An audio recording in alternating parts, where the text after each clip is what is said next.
Hi, I'm Fahad, and in this video, we're going to talk about the new messaging analytics feature that HighLevel has just launched.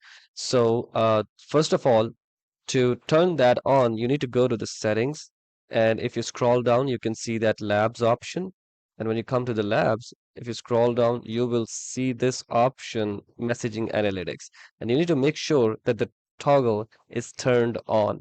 Only then you will be able to see the messaging analytics. Now, to see the analytics, you need to go to the phone numbers.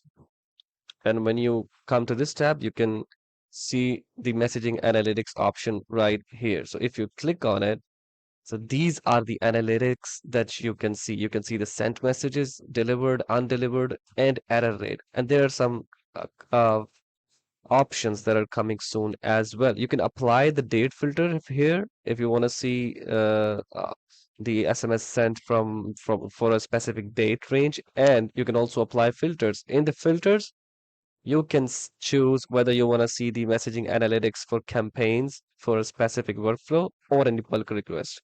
So if you click on workflow, let's say, you can choose the name of the workflow as well to see what for which workflow you need to see the stats for. So that's what's this is the new feature that High Level has released. Just like email services before, now we're able to see the analytics for messaging as well.